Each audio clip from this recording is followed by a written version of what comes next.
And we're live. How's everybody doing today? I know it's been some time since we've had a live stream, so I'm very excited to be here. We're here with Khalil Sayegh. Am I pronouncing that correctly? Khalil Sayegh. Khalil Sayegh. My Arabic accent's not that good, but this is the kind of thing I should have asked you before we went live. But as you can all tell, I'm rusty. We haven't been doing these lately. Khalil, it's great to have you here. For those wondering where I've been, I give occasional updates, but I started a new company, so I'm out in LA for the next few months building this company, building this community. It's taking up most of my time, but the Sulha community and the Israel-Palestine conflict are still very close to home and close to heart, and I'm still very passionate about it. So when I do find the time, I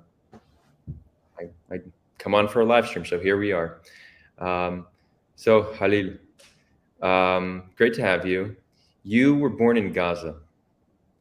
You spent some time in Gaza, and now you are in Washington, D.C. So I just love to know a little bit more about your journey and, how you went from Gaza to D.C., what that journey looked like.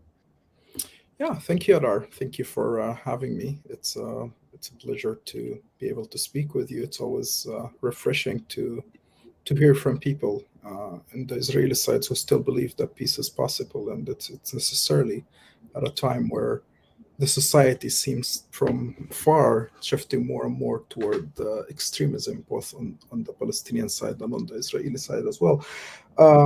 Yeah, I've been in DC since a year and a half. I came here for my master's degree. I just finished my master's in comparative politics. I was born to a Palestinian refugee family in Gaza who are originally from the city of Majdal, located in the southern part of historical Palestine, known today as Israel. It's the city actually that is called today Ashkelon. So those of you who are familiar with the geography know the city well. So my family fled in 1948. Born in Gaza, and then after the 2009 brutal war between the militias in Gaza, Hamas and others, and Israel, I decided to leave to Ramallah, and for the last 10 years I lived in Ramallah. So I just came here. I feel like I'm still adjusting to America. It's been a year and a half, and that's briefly my background. Thank you so much for sharing. So I do want to go a little deeper into your childhood in Gaza. I think Gaza is this very mysterious place to many people. We don't often hear from people who were born there and lived there. So you come from a refugee family. Is there like a distinction with how refugee families are viewed in Gaza compared to non-refugees in Gaza? Is there like a separation? That's a good question, Adar. And practically, there is no separation. And like today, the majority of residents of Gaza are refugees themselves. I don't recall the number, but I believe it's above 70%. But when it comes to like social class and things like that, I mean, the people of Gaza, of Gazan origins themselves, they tend to do better in terms of social class. They are more elitist, more educated, they've had more money. Not that the refugees didn't do well, they did well, but it takes much harder to that. Being born to a refugee family in the Gaza Strip means that you live the legacies of Nakba in a very physical sense, and financial, social, psychological too, because you inherit this stuff, right? People like my grandparents who lived in Majdal before 1948, they owned land, they owned shops, they owned houses, like they were quite rich. I mean, my last name is Sayegh, which means jewelry makers in Arabic, and that was their profession. They had two shops, one in Ramleh, one in Majdal. They lost those. Still were able to like work hard and open new shop in Gaza and do well comparatively to other refugees, but it takes much more work and much harder work than let's say other people who live in Gaza. So there is this distinguish, but it's not like that obvious in there. And today you can't really tell who's refugee or not because intermarriage and all of that. But you also can tell who is refugee or not by schools, right? People who are refugees like myself went to honor school, a specific school designated for refugees like ourselves. So there is this distinguish, but there is no really clear cut off between refugees and non-refugees in Gaza. Mhm. And what's the difference between the schools?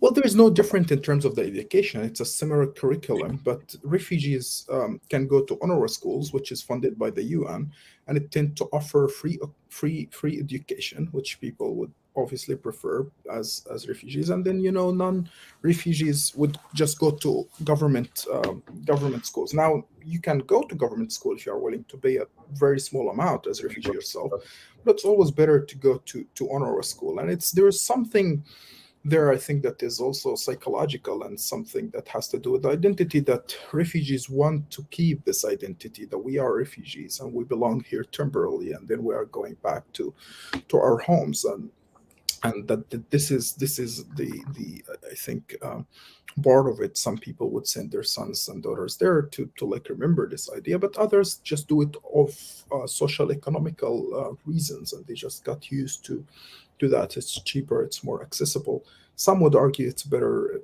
curriculums and better education than the government schools. Also, I'm not sure of that. And what age were you in Gaza until?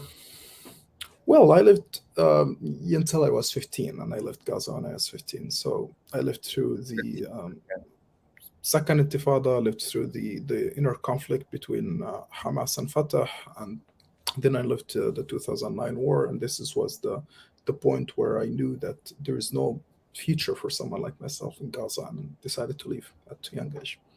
Mm. And you're one of you could call yourself lucky because you were able to get out and to Ramallah and then to the United States. I imagine a lot of people dream to move to DC and get an education. The school system, one of the things that I think is at the heart of the conflict is how we educate, how we're educated about the conflict. You described the UNRWA school as preferred. The stigma Israelis have, and many in the pro-Israel camp have of UNRWA, is that it's very biased, it's very anti-Israel, it's not a legitimate organization. What's and I don't imagine your knowledge of the conflict is what you got primarily in school growing up, right? Like that wasn't what informed you of both sides as you know it today. But what was that education like? Yeah, that's a great question, Adar. Yeah, I mean, like I hear all this rhetoric about like UNRWA being biased or not being biased, and there is two strong opinions usually about it. And usually, like I tell people, my experience with UNRWA is complicated. Myself, even as Palestinians' opinion of UNRWA in Gaza is also complicated. It's not that simple.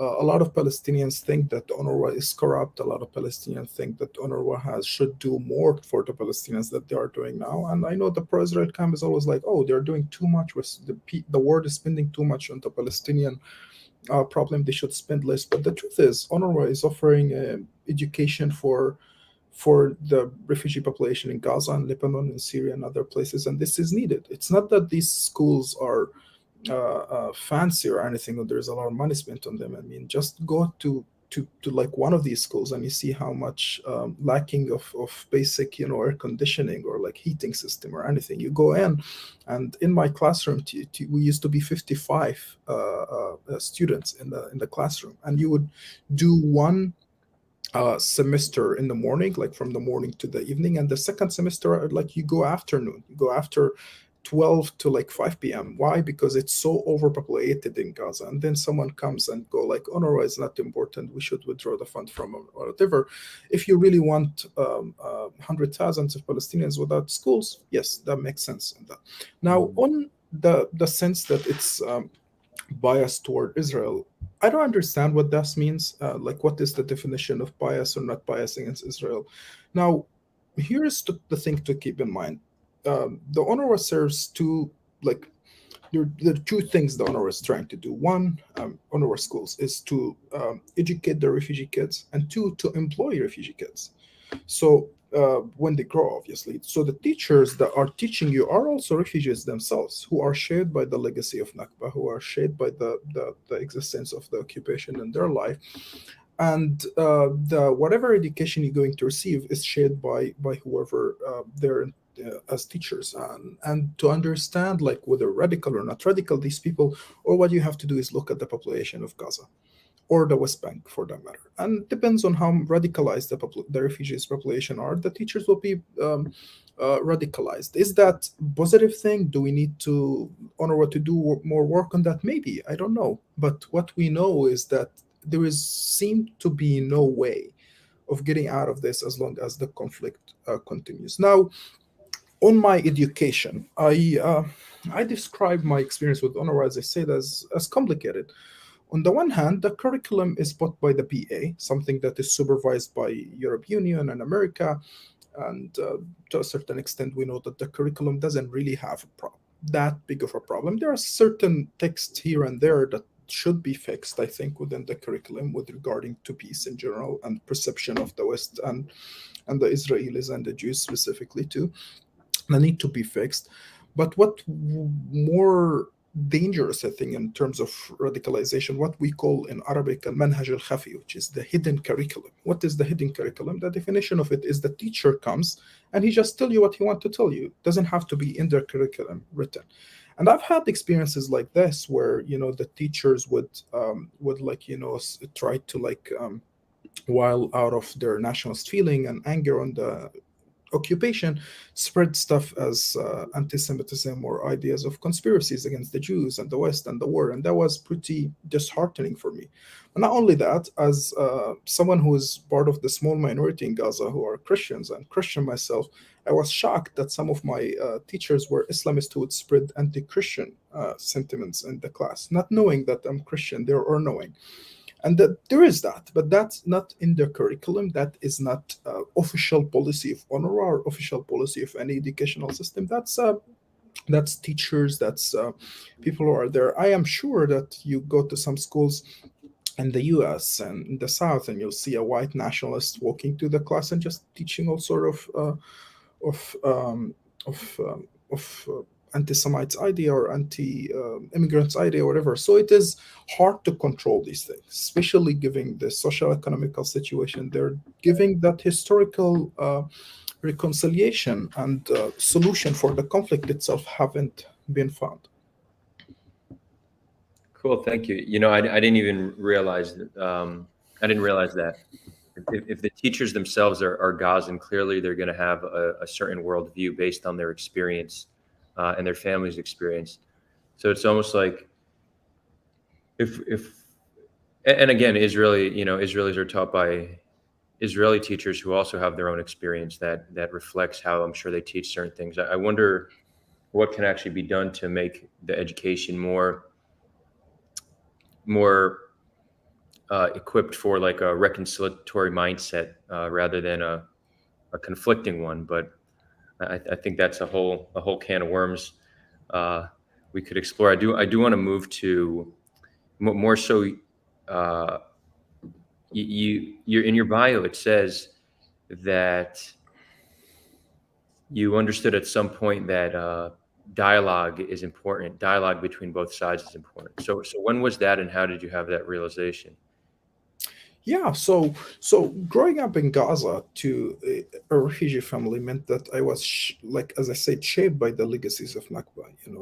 I understood since my childhood that the social economical situation I live in, the school system that is not the best, the everything that is bad around me is shaped by Nakba, and it's due to the Israeli occupation.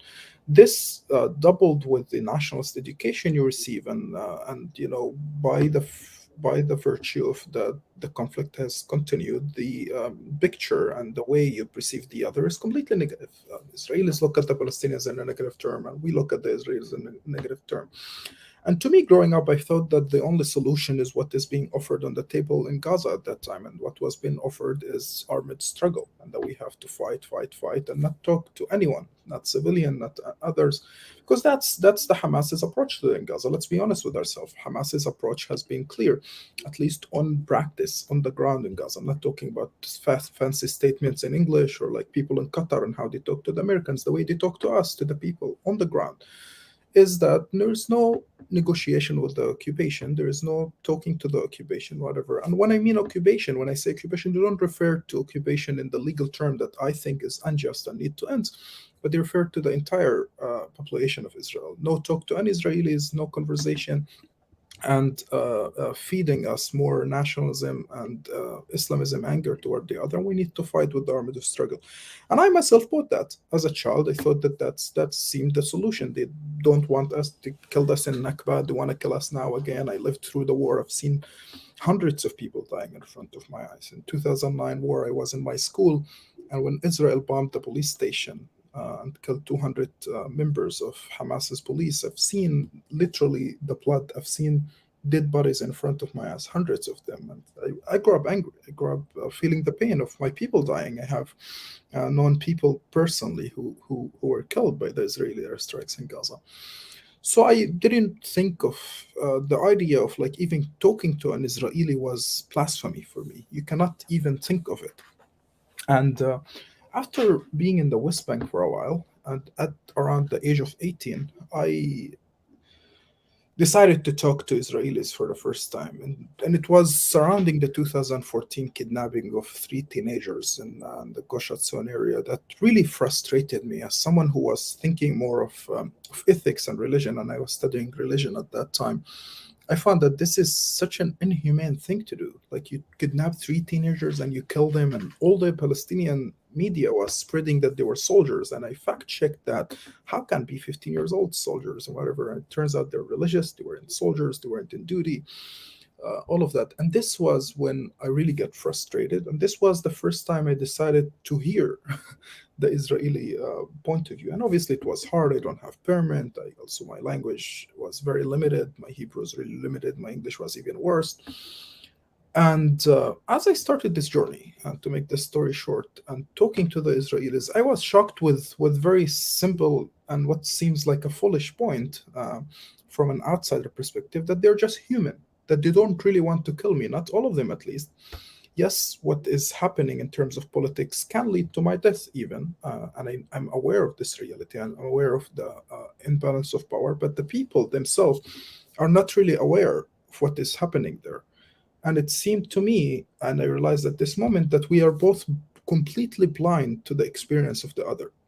We're completely blind to the how the Israelis experience at that point, in second intifada, the suicide bombers. We are blind to the way they experience the missiles from Gaza. And they are blind to the reality of airstrikes in Gaza. They are blind to the settlers' attack on the West Bank. They are blind to the humiliation we face at the checkpoints. They are blind to the entire reality that the occupation is causing damage to the Palestinian economy, to Palestinian lives. And as I'm like talking to Israelis, as I went through this journey, I realized that if you really want to win this battle, the best thing you could do is for you to humanize these people, and by humanizing them, you allow yourself to be humanized in their eyes. And I think that's about the best way to move forward. Shifting from that to politics a little bit, I mean, there is a huge shift in the Palestinian, at least elites community in the diaspora, on how they look at the solution to the Palestinian conflict. They're talking more about the one-state solution. The two-state solution sort of doesn't work, and the settlements, all of that. And a lot of respectful academics agree with that. I personally still am on the two-state solution, but regardless of that, where I'm trying to go with that, like if you really believe in two states, or if you really believe in one state, one thing you cannot deny that is needed is a human-to-human trust to a certain level.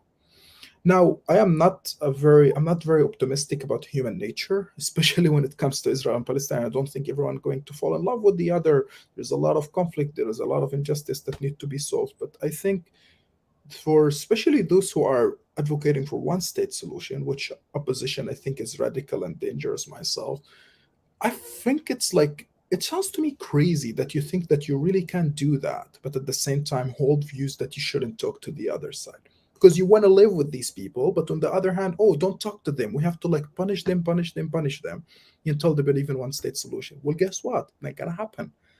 So the position that Palestinians have talked for so long to not talk to the Israelis have shown to be wrong. and to talk to them have, from my point of view, shown to humanize yourself in the face of the others. And by the way, this is literally, I think, what people like Martin Luther did in America. They talked to the white people, didn't try to like just go and after them and attack. So whatever is the political solution, you need to talk to the other. Again, I have a particular position on what is the solution is from a political stand of view, but I think we need to talk to the other. Beautiful. I can't tell you how much of what you said resonates with me.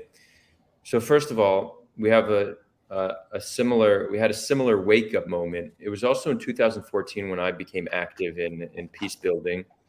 I I was a soldier in the IDF. I served in the West Bank, so I was aware of the conflict from a very specific perspective.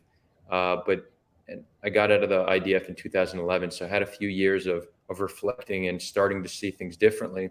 But it was really in 2014 when I saw how social media reacted to the conflict. I saw there were two narratives online. It was either Gaza under attack or Israel under attack.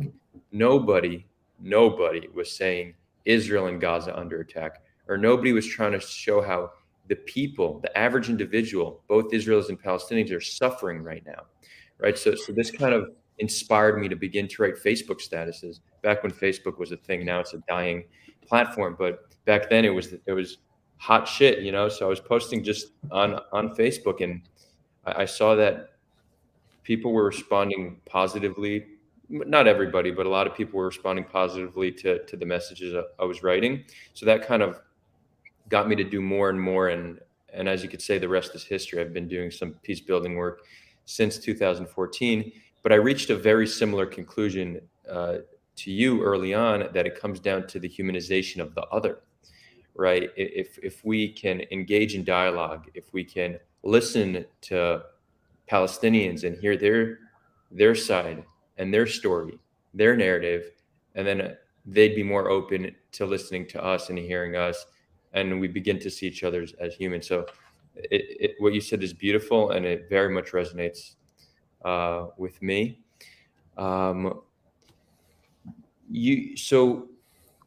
You also mentioned that a lot of people, and I agree with you completely, like there's a very strong movement, culture of anti-normalization in Palestinian society.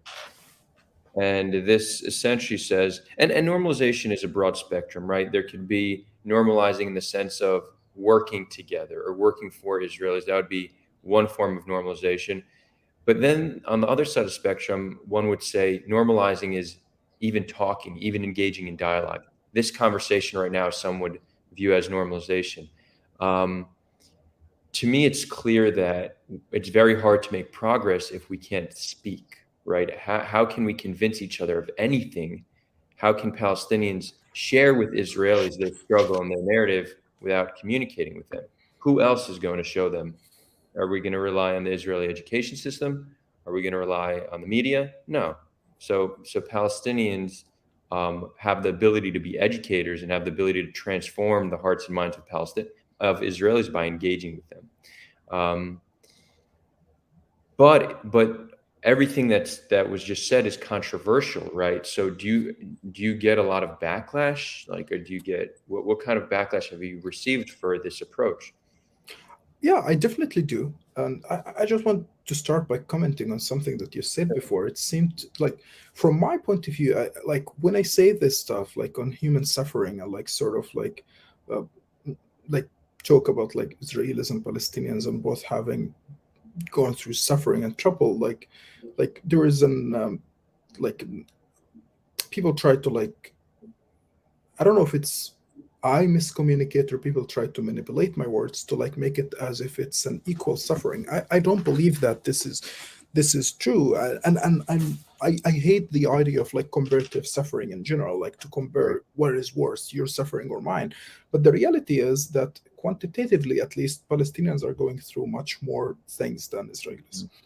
Just basic things. The lack of state for the Palestinians is causing all sort of troubles, whether you are in Palestine or you are in America like myself. I mean, I'm here, I'm stateless, quote unquote, and still facing troubles. Like if I want to go back home right now, I can't, right?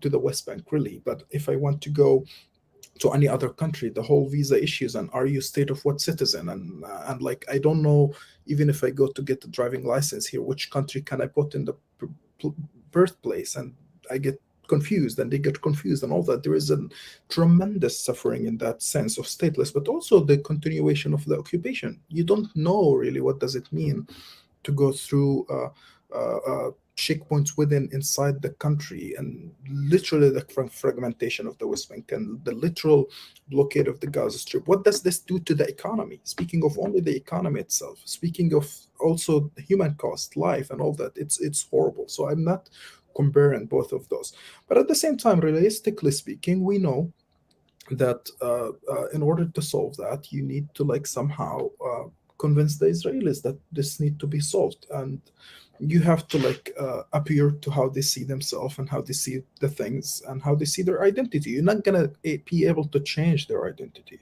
Similarly, they can't change our identity. They have kept themselves for so long saying you're not Palestinians, you're Arabs, whatever. Not gonna work. We know not gonna work. It didn't work. It would stay. And the only way, I think, is for them to talk to each other at the same time. Now, you say backlashing and all of that. Yeah, I get a lot of backlashing, and I still do so. I believe that I went through process myself too. I mean, like, I started as radical. I would like attack Palestinian opinions all the time. I start moderating. You go through a process yourself. You feel like you've been betrayed yourself for so long by being taught lies about the other, and you get radical, and then you come down, and then you go through phases. It's not that we are not humans or we don't feel, as people who are activists or even researchers or whatever. We have feelings, and we go through motions and how we do and all, and how we go through the process. But my position is quite simple. My position is that I have two interests in front of me. Not two interests, sorry, two goals or two objects. One, I want to end my people's suffering now. I don't want it one day, after 2 days. I want to end it right now. And two, morally, I don't want to end my suffering by causing a misery or suffering to the Israelis. That's not in my interest. I don't seek revenge.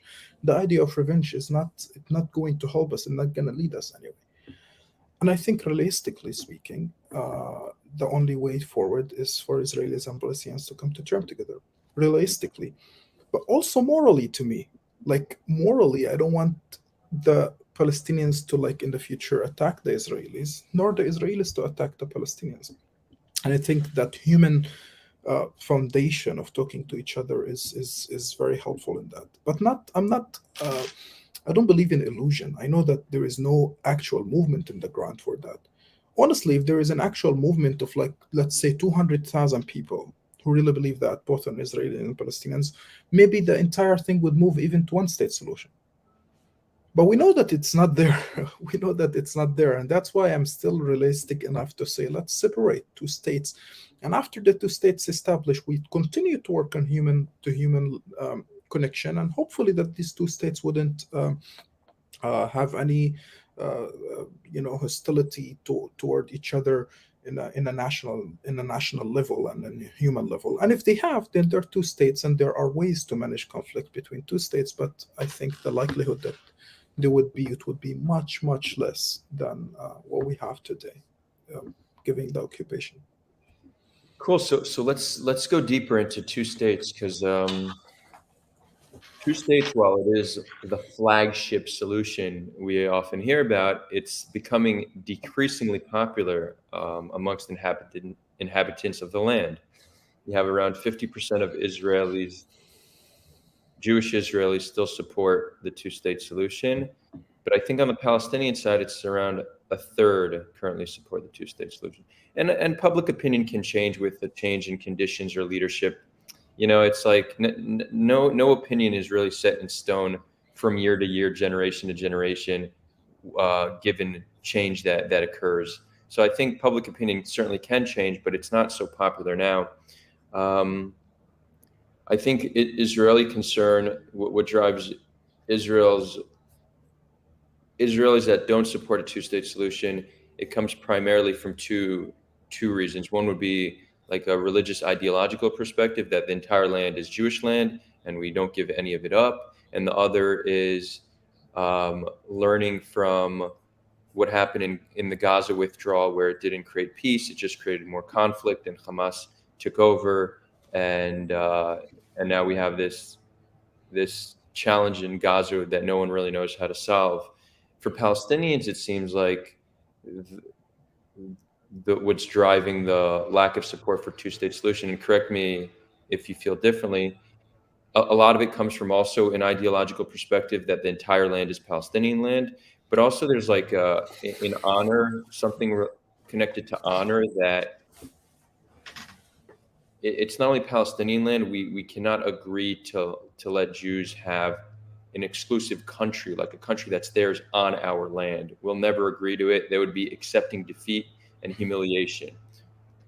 Would you say that's the main driver for lack of support in two states amongst the Palestinian side?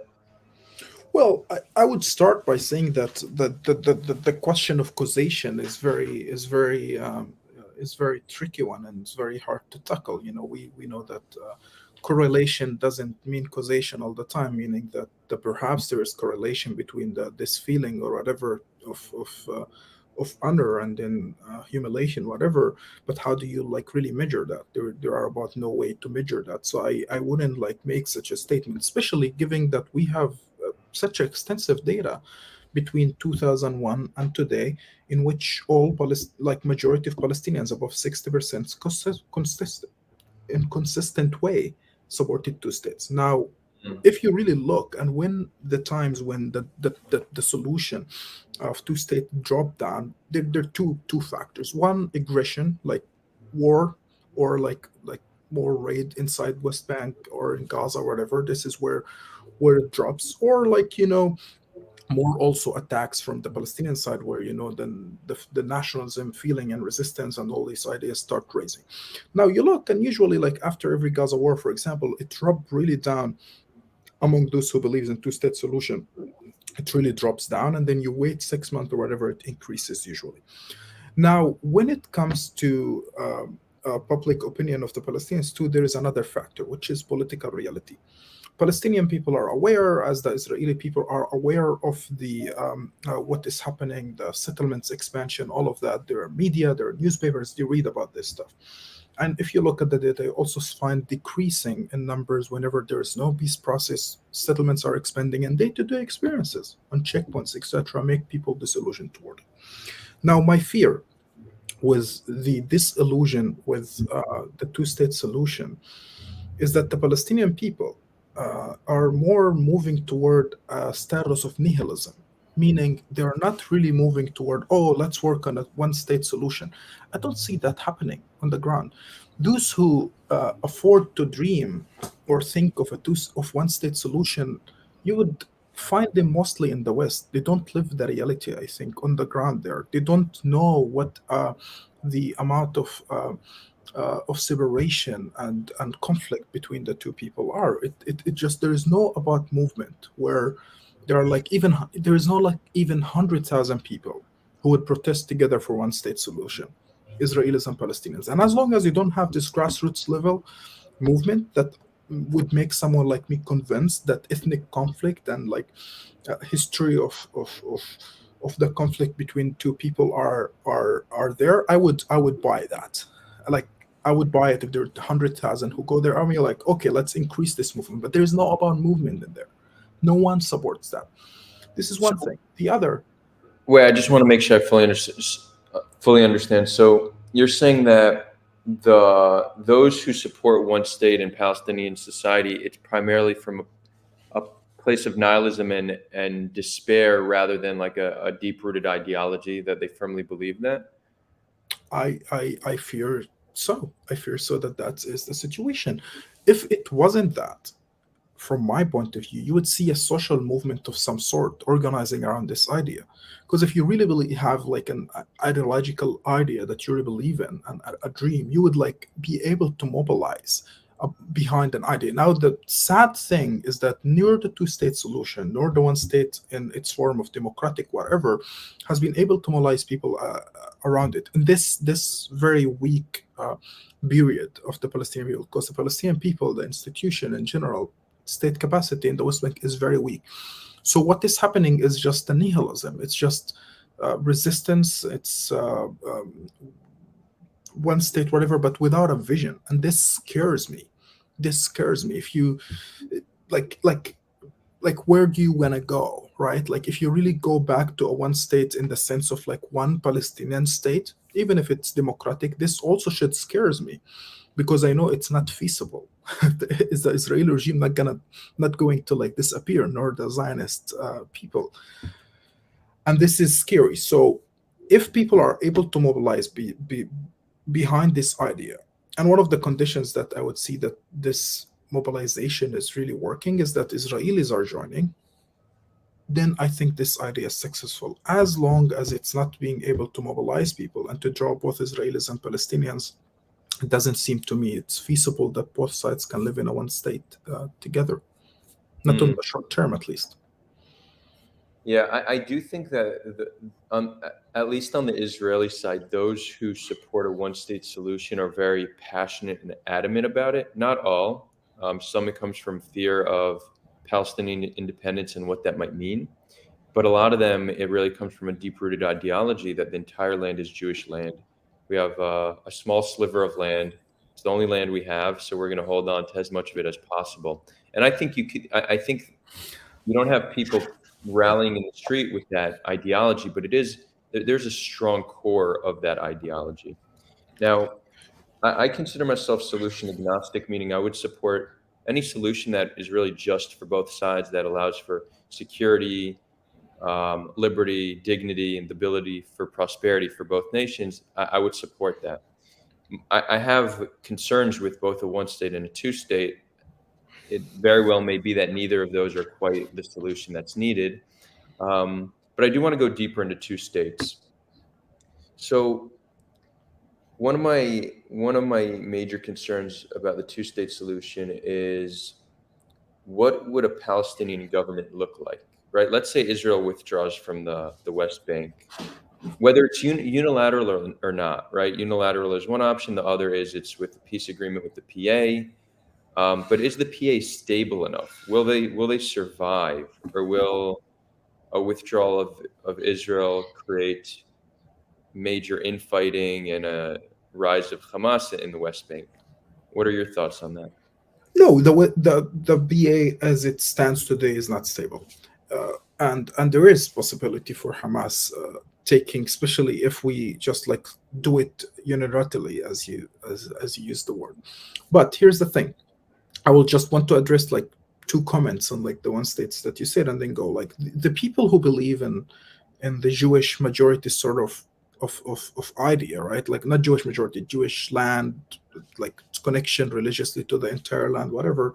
I get it and I hear it from Israelis all the time. But Palestinians have a similar identity and similar connection to the entire land. So both sides have to make compromise and painful compromise in order to do it. The other thing that we know that these things change. I am not aware of a strong Israeli movement before 67 who really believed in a strong connection to the West Bank. I am not aware of a sizable movement, at least on that sense, but things change as we move. Political reality and culture change. The other thing, guess what? The borders of Israel, as its connection to the Jewish people, it's not doesn't stop on the Jordan River. It actually goes to part of Jordan and part of Syria. So my concern, shall we be concerned as Arabs that the Israeli state and this movement and this sort of religious identity of Israel going to expand beyond this border? I don't think it will, because I know political culture in Israel and how it works, but that's also Right. to argue the same, that once you draw the border, you sort of, in with time, decrease this religious right ideas that going to want to move further. Similar, we have a similar movement. Hamas is precisely similar. Matter of fact, when I talk to the Israeli um, extreme right wing and I talk to Hamas, they're very similar in many ways. I think that they understand each other much better than they understand even Palestinians, although they're in conflict, but ideologically they're very similar in some level. So what is my solution to that? I would say always that Palestinians and the Palestinian Authority have to take a stand that is firmly and strong against the Palestinian denial of Jewish history in the land and religious connection to the land. I am unequivalent standards on that, meaning Palestinian movement, what since Zionism, have adopted this sort of modern ideas that the biblical connection and history didn't exist, and they used all sort of German scholarship that has proven to be wrong. That okay, the Jewish never been here in the West Bank, or as some Israelis called it, Judea and Samaria, and denied it completely. I think no, we should emphasize that it does exist there, but not only that, that we should protect any Jewish connection, history sites, whatever in the land. Meaning, there is, for example, the tomb of of Joseph. Palestinians went and attacked there. This is despicable. This is wrong. We should protect it as Palestinians. The Palestinian Authority should protect it, and you should change that mindset that the Jewish connection and respecting that does not equal Jewish sovereignty in the Palestinian territories, but it equals that we have to protect it in a very similar way that the Israeli government have to protect Muslims' rights inside inside Israel. Now, on the two states and the state capacity of the Palestinians, as I said today, the Palestinian Authority are not stable as before, but there are reasons why. Like when you look at like what a state capacity look like and why it's not really strong or stable, there are many structural and institutional reasons, and usually there are two parts. One has to do with legitimacy among people. Do the people look at it as legitimate? And the second one has to do with monopoly over power. Like how much power do they have to facilitate things, economy and other reasons. On the one hand, on legitimacy, they have been losing their legitimacy lately. Why? There is obviously authoritarian behaviors. There are corruption. Mahmoud Abbas has been dealing with the government as if it's inherent from his father, and he's going to inherit it to his sons. This is horrible, and this have to be come to an end and has to be fixed. And the other thing also, that the Israeli occupation existence there doesn't give the Palestinian Authority enough room to really feel that they are government, or for the people to feel like that they are government. And the term the Palestinians have been using is that the government we have is only a subcontractor for the occupation. Mm-hmm. Their maximum they can do is to take trash and throw it out. That before that municipality used to do, and it's to a certain extent it's reality. The second thing is monopoly over power. As we said, again, obviously the Israeli forces getting in and out of the West Bank is a problem for that and need to be solved. But also you need to like better training for the Palestinian Authority, all this sort of things. Now, by no means I mean that we have to necessarily repress Hamas or like put them in jail or kill them, as other authoritarian regimes in the region are doing, like Sisi, or like what is happening in happened in Nigeria historically, whatever. No, I don't mean that. We have to find a creative way of including these people, the population, and I don't mean by Hamas the ideological or terrorist ideology that some adhere to, but there are a lot of supporters who are just find this alternative the only way to vote or to follow because they know about other alternatives. And I think that it is possible for a strong Palestinian national movement to not only win election and stabilize a Palestinian Authority, but also to withdraw a lot of the supporters for Hamas to the right place. But in order to do that, you need a strong and clear identity. I need to have some sort of institutional party and state capacity. That's about the way to move forward to there. For that to happen, it cannot be like that Israel just withdraw. We know that Israel has to coordinate with the US, with Jordan, with Egypt on how to make this withdrawal successful, so you don't have a Gaza scenario. And Gaza scenario, by the way, is a bad example because Israel withdraw, but they never give a state capacity. They still control the border, the sea, the air. Egypt controlled the other borders too. It wasn't like, okay, like take a state capacity. And it happened after a few years of Israel bombing Palestinian Authority and police stations and forces there in the Second Intifada. We know that. So if anyone has thought of it, we'd know that the Palestinian Authority has been just hit so hard by Israeli air forces and others. So how can they handle militias that are giving hard time to the Israeli army in Gaza? So you need to like be wise on how to do it, and you need to like at some level you have to like think of the constituents of Hamas and you have to include them in some form. And I think it's possible, it's not impossible.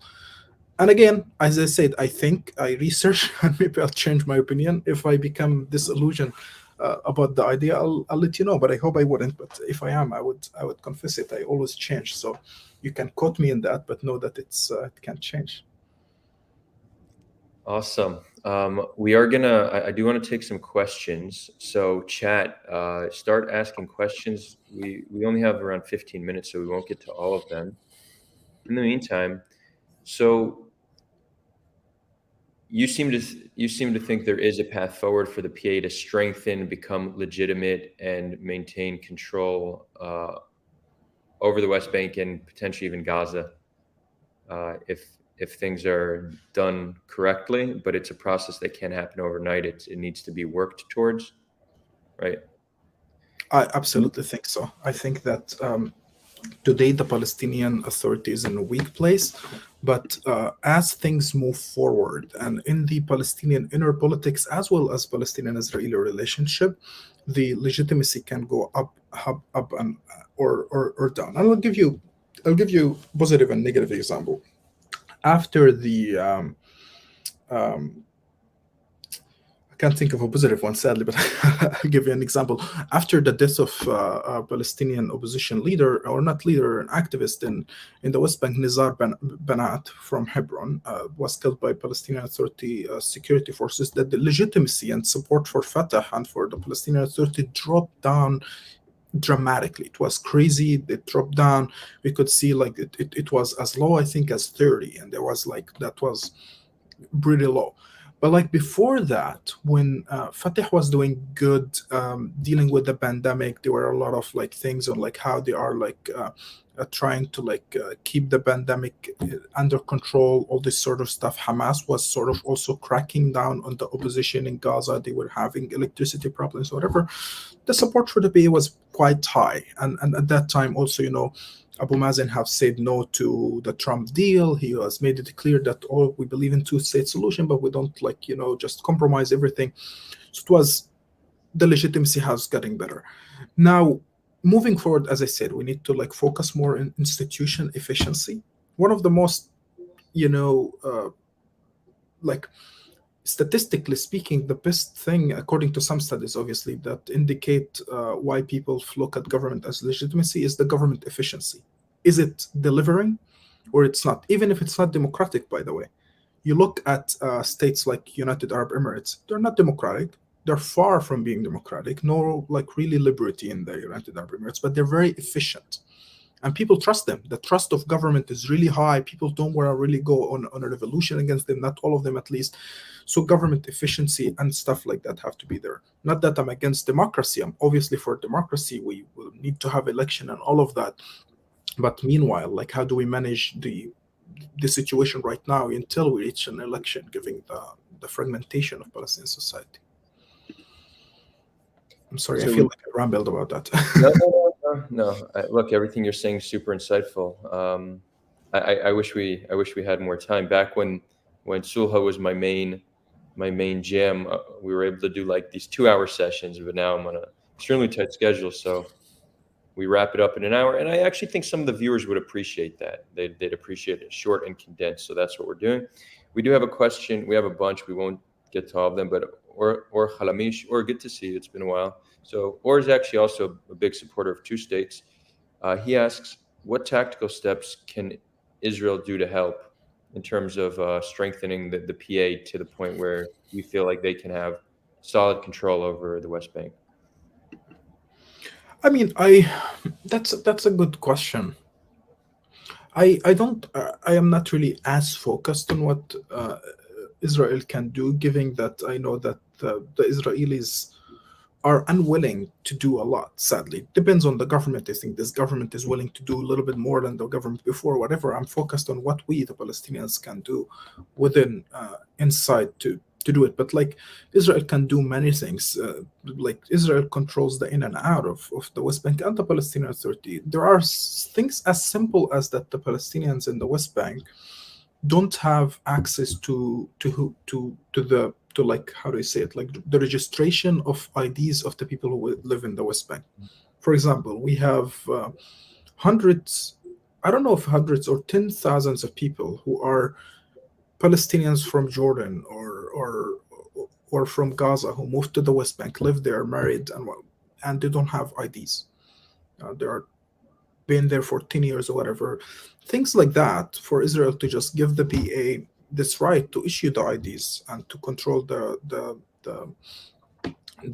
these kind of civil issues would help improve the legitimacy of the Palestinians, because the Palestinians would look and would say, well, at least the PA is delivering something. They're giving rights to my wife to live with me here, or whatever. So steps like that, I think obviously the Israelis have to stop raiding the West Bank. I know there are security issues, whatever. We just need to stop. I mean, you don't want this keep happening. You're just increasing hate between two people. You are increasing delegitimizing the PA, whatever. When there are really actual security threats, I think the Palestinian Authority have shown to be efficient in taking measures against those threats. And I know that this sounds to Palestinians horrible. Security cooperation is blasphemy, all of that. And I see how that is very painful for Palestinians, that our own government sort of like go after our people that want to commit the attack. But I have two rationale behind that. One is moral. Morally, I don't accept attacking Israeli civilians. I just can't accept it morally. And second is practical, which is, do you really want the West Bank to turn into Gaza? We can't afford war. Palestinian people can't afford war. We can't afford a second intifada, or whatever you want to call it. I think one has to understand the nature of threat in front of us. And the nature of threat is that if we go that direction, I don't think it will be a good end. It would be really bad. It would be maybe worse than Gaza. So I am for certain form of security cooperation that is not suppressing people who are not committing violence against civilians or whatever, but those who are, I think, should be stopped, because no one should harm civilians anywhere. Cool, thank you. And now that like Or asked the question, I actually have an idea. Maybe we do another live stream with you and Or to kind of really go deep on two states, kind of talk about the areas where maybe you disagree on certain things, but areas where neither of you are certain how a process should look, or Who's what Or? Or is the one who asked this question. He's an active community member. He's been on the channel before, and he's an avid supporter of the two-state solution. So I think you guys can have an interesting conversation, really take it deep, get into details, the nuances of two states, what the challenges may be, where there's still unclarity of what it would look like under two states. So if you're interested, I'm sure Or will be. We can Sure, yeah. Talk about that. Yeah. Feel free to give him my contact information. Awesome. We'll do one more question, then I have a final question for you. Yoav, what's up, Yoav? So Yoav, actually shout out to Yoav, because he is actually the person who connected between us. So thank you, Yoav. Without you, this conversation wouldn't be taking place. Unless this is another Yoav, because there's no last name, so I'm not sure, but I have a feeling it's the one, so shout out, brother. He asked, would you say Palestinian Christians in Gaza suffer under Hamas? I think the answer is yes and no. Yes, in the sense that there are definitely discrimination. There is a actual problems that have been happening since Gaza came under the control of Hamas, and this as a result of the Islamization / radicalization of the society in general. That has been taking place, by the way, since the Egyptians controlled Gaza, and actually after the Egyptians left Gaza and the Israeli occupation controlled it, and Islamization has been increasing with the Muslim Brotherhood and what later became Hamas and all of that. But it increased in the sense that the Islamization no longer became a social movement, but the social movement has had to govern for the first time, and they had to how do we deal with the Christians, how do we deal with non-Muslims, how do we deal with secular Muslims or Muslims who don't share Islamist ideology. So things gotten harder on some level. Now there has been disagreement within Hamas, hardliners and softliners, on how do we deal with non-Islamic, let's say, things in Gaza, like do we force hijab on everyone, do we not force hijab? And there was two opinions, one that want to enforce things and one that doesn't want to. And at the end, the one that doesn't want won. at the beginning, the hardliners were sort of in charge. Then the more softliners sort of start taking more steps there. But they created a separate sort of entity called, I think it's called Wizarat al-Da'wa or something like this. It's sort of like this Islamic evangelical um, uh, uh, government entity to like preach Islam to people and Islamize society gradually. Siyasat al-Marahil, as Muslim Brotherhood and Hassan Banna used to call it. And that has been also troubling for Christians, because people like myself would go to school and would have to also face all sort of discrimination or sort of coercive attempt to convert you or whatever from your teachers or whatever. So that's but that is not an official position legally, but it's there, and you know that it's there. Also, Hamas lately has been trying to get closer to Christians in Gaza, sadly to use them for a Western audience image. For example, on Christmas now, you like Hamas officials come to the church, Orthodox church in Gaza, and visit them and greet them and whatever. Although on a local level it might be positive that you're under protection of the government or whatever, it is negative because it doesn't really represent what is happening. There is an actual discrimination against anyone who's not really adhere to the Hamas's ideology.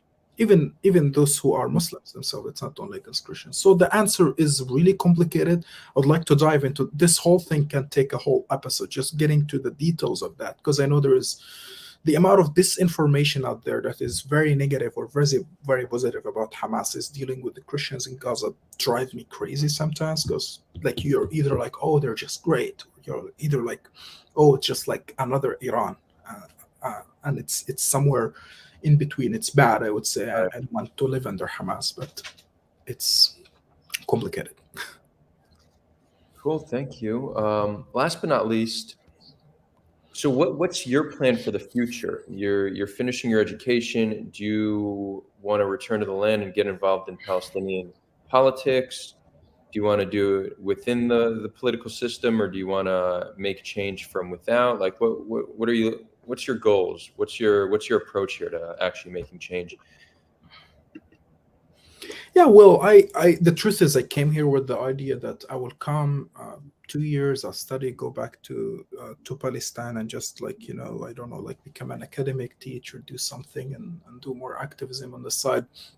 Right now, I'm here. I think I will be settled in the U.S. for a while. I have challenged that.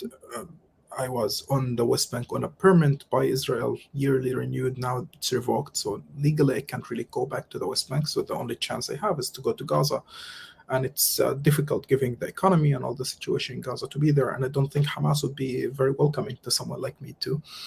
So this is not an option. So I think I'll be here. I am doing this research on Palestinian state capacity right now. It's a policy memo for the think tank I work for, and at the same time, I'm thinking maybe in the future I'll get a PhD, do more academic stuff, or just like stay on like the sort of like think tank policy world and like do more things on that. I'm interested in the question of Israel and Palestine, Palestinian politics, but I'm interested in the politics of the Middle East in general.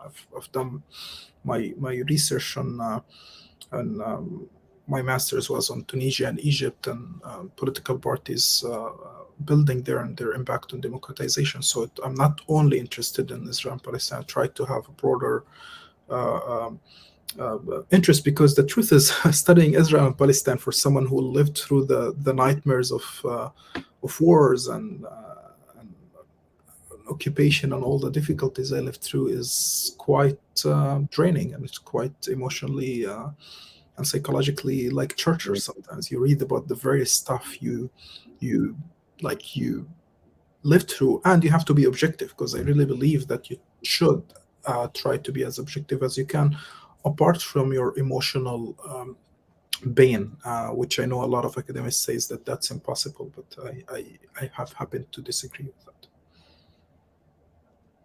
Cool. Well, listening to you is really a breath of fresh air.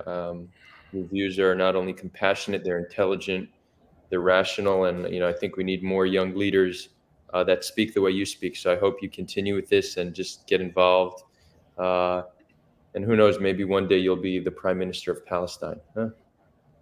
if I was Palestinian, I would vote for you, but you know, I will support you from the side as an Israeli.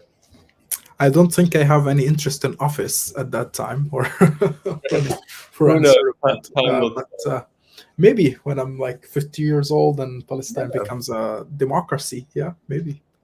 There we go. Cool, Khalil.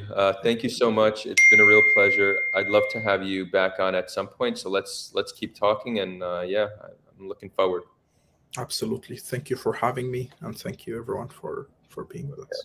And friends watching this, you could find Khalil's bio in the description, as well as a link to his Twitter if you want to get in touch with him and follow him. So keep that in mind. Love you all, Sulha community. I don't know when I'll be back on, but we do have some community members that are planning some interesting content. So look out for Tal and Paulina. We have some other interesting things happening. So the channel lives on. So just know that. Love you all.